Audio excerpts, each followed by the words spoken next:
تمہارا زندگی کا سارا جینا اور حتیٰ کہ تمہارا مرنا یہ سب اللہ کی خاطر ہونا چاہیے۔ قل ان صلاتي، یہ ہے دین اسلام، یہ ہے اس دین کا حاصل۔ یہ نہیں کہ یہ زندگی کا حصہ پرائیویٹ ہے، اس میں آزاد ہوں، یہ مسجد کی زندگی ٹھیک ہے، اللہ کے لیے ہے، یہ بازار کی زندگی میں زمانے کے تقاضوں کے محتاج ہوں، میں اس زمانے کے تقاضوں پہ عمل کروں گا، شادی اس معاملے میں آزاد ہوں۔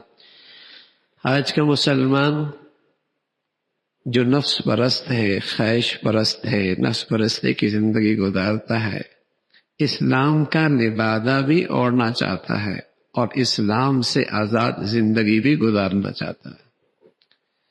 کفر کے ماحول میں تو یوں کہا جاتا ہے کہ دین میں اسلام میں بڑی سختیاں ہیں، بڑی پابندیاں ہیں، اور اسلام دنیا میں ترقی کے راستے میں رکاوٹ ہے۔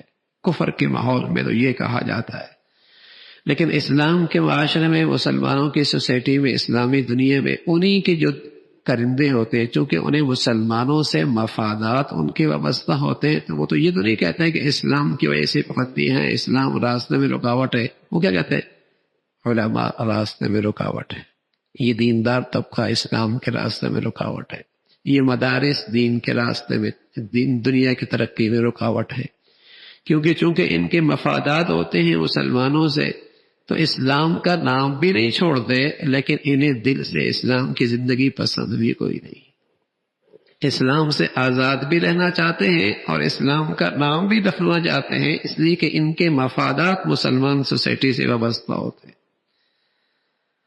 جو باتیں کفر اسلام کی بنیاد پر کہتا ہے اپنے ماحولوں میں، وہی ان کے ترجمان مسلمان معاشرے میں یہ ساری چیزیں دینداروں کو سامنے رکھ کر، اہل علم کو سامنے رکھ کر، دینی اداروں کو سامنے رکھ کر کہتے ہیں۔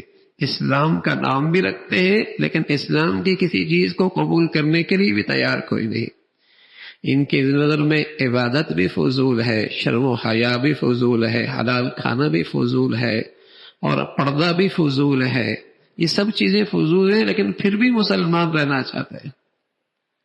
اور دین اسلام کی حقیقت جو اللہ نے بتائی ہے، قل ان صلاتی ونسکی ومحیای ومماتی للہ رب العالمین، کہ مسلمان تو وہ مسلمان ہے جس کی پوری زندگی جینا مرنا اللہ کے حکموں کے تحت ہو، یہ اس کی ایمان کا تقاضا۔